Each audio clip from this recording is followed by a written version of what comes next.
G'day viewers. In this episode we're going to walk through our Milky Way spreadsheet calculator, which you can find on ResearchGate. This calculator allows users to test their Milky Way mass estimates for compliance with the astronomical Hubble constant, the cosmological Hubble constant, and the cosmic microwave background radiation temperature. When I refer to astronomical Hubble constant, I'm talking about the value of the Hubble constant generated utilizing cosmic distance ladder measurements, for example, from specific celestial objects like Cepheids, red giants, etc. When I refer to cosmological Hubble constant, I'm talking about the value of the Hubble constant generated utilizing the power spectrum, that is, the cosmic microwave background radiation. These two forms of Hubble constant are different, which results in a phenomenon the standard model of cosmology terms the Hubble tension.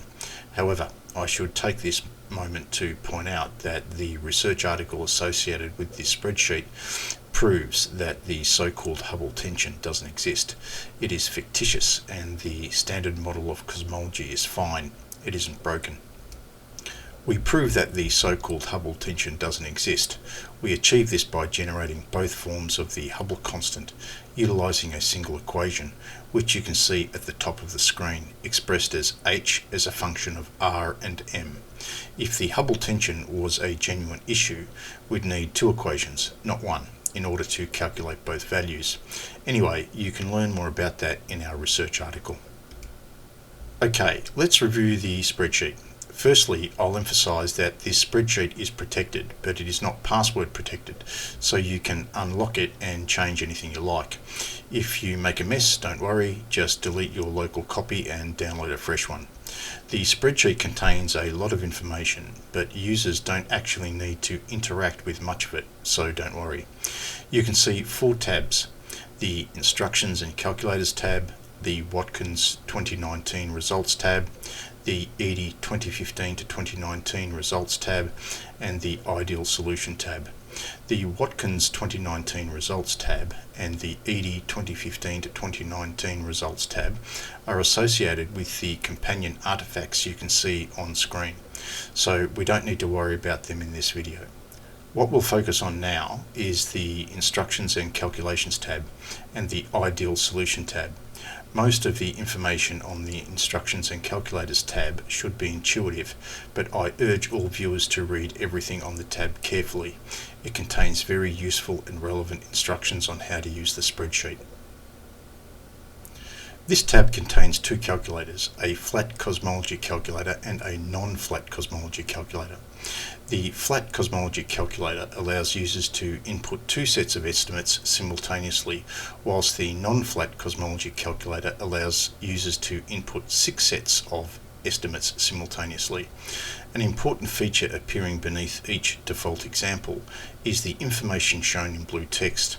This provides users with the final assessment associated with their input configuration.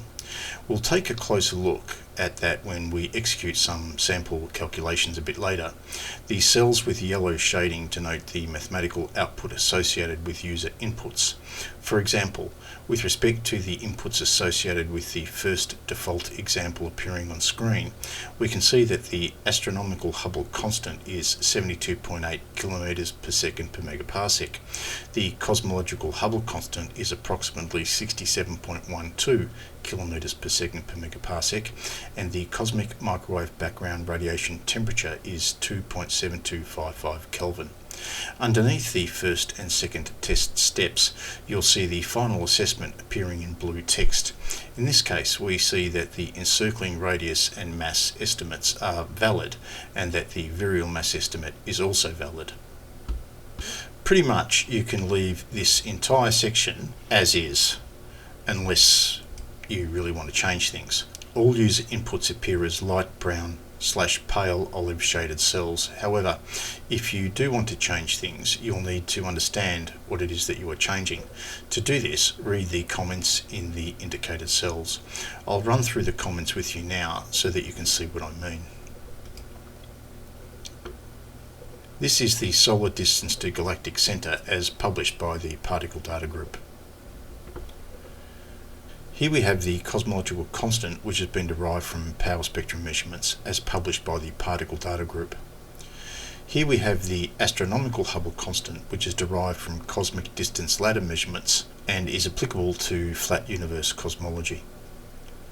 Here we have the astronomical Hubble constant, which is also derived from cosmic distance ladder measurements but is applicable to non-flat cosmology.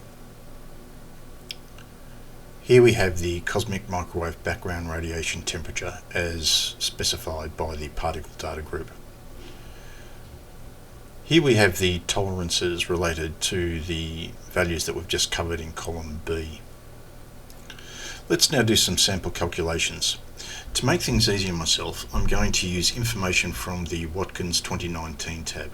We're going to use 3 pieces of information: encircled radius, encircled mass and virial mass.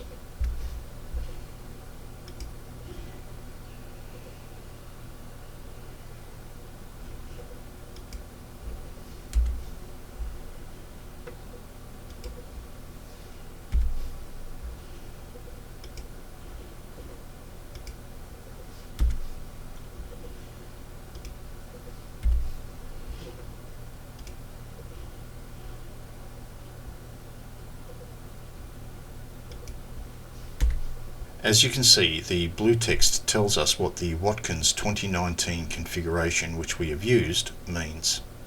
It tells us that this specific Watkins 2019 configuration is astronomically valid, but over here it is shown to be cosmologically invalid.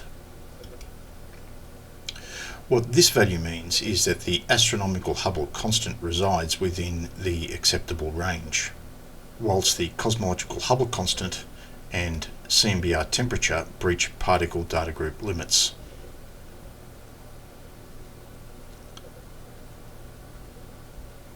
Of course, the non-flat universe cosmology calculator is used in the same way.